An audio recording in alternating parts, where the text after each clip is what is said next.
5 seconds.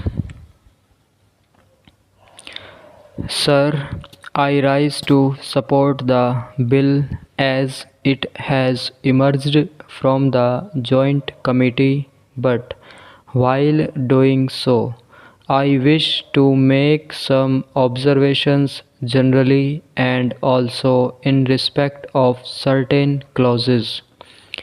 The objects of the bill as originally introduced have been enumerated like this: that a litigant should get a fair trial in accordance with the accepted principles of natural justice.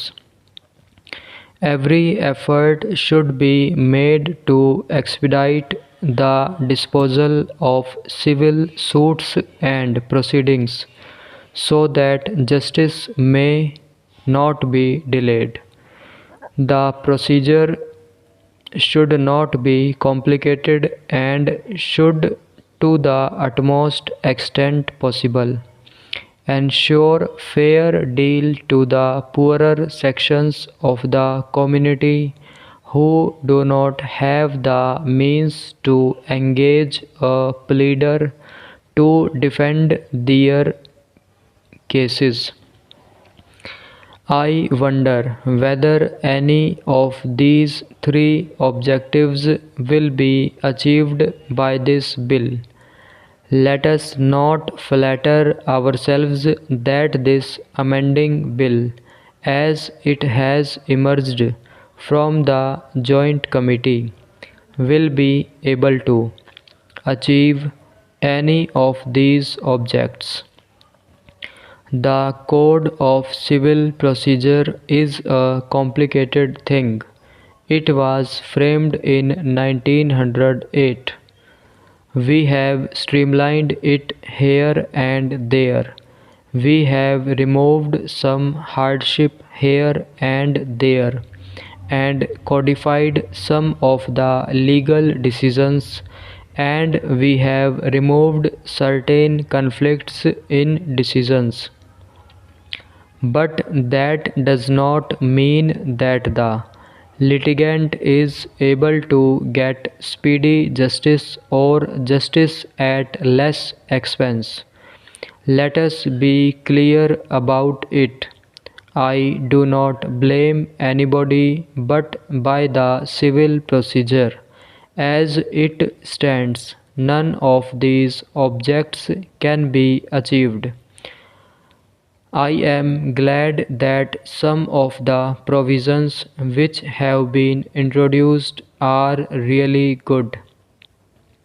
They have removed the doubts and conflicts in respect of judicial decisions which had prevailed, each High Court giving a different decision about a particular matter.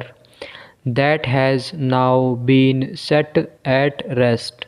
For instance, in Section 11, there was a conflict of judicial decision whether the decision of a court with limited jurisdiction can operate in subsequent proceeding between the same parties in a higher court. There was a conflict of decisions, and now it is set at rest by saying that the decision of the lower court with limited jurisdiction will operate in a subsequent suit between the same parties in a court with higher jurisdiction.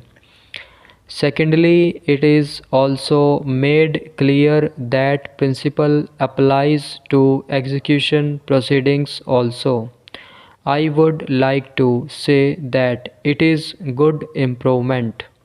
Section 60 of the original Act has been amended, which has given greater concessions to the judgment debt from arrest and also from attachment of his salary. That will relieve some hardships. The Law Commission, in its two reports, have recommended the deletion of this section. The bill, as originally introduced, also deleted that section, but the committee, in its wisdom, found that the notice should be there so that cases which are genuine might be settled out of court by the government, so that unnecessary expenditure need not be incurred by the litigant, and also the litigant need not undergo unnecessary expenses and worry. But this section which is being restored should not be understood in favor of the government, but the government should deem it a duty to see that whenever a notice under Section 80 is received, it should examine the claim of the aggrieved citizen and see that it is settled if it is genuine, so that litigation could be avoided. Otherwise, the government or the government officers never bothered to look into the notice. The litigant is at a loss and he has to go to the court. The purpose was not being served now. I hope with this amendment, the litigant will not be driven to the court to file a suit. In cases, of course, where the government feel that the claim is genuine, it could be settled and avoid the litigant from going to the court. About Section 100, which speaks of second appeals, they have introduced the words substantial question of law. The wording earlier was on a question of law, a second appeal lie. That is the wording under the existing Section 100 of Civil Procedure Code. But they have now put the words a substantial question of law. A substantial question of law should be involved for a second appeal. What does it mean?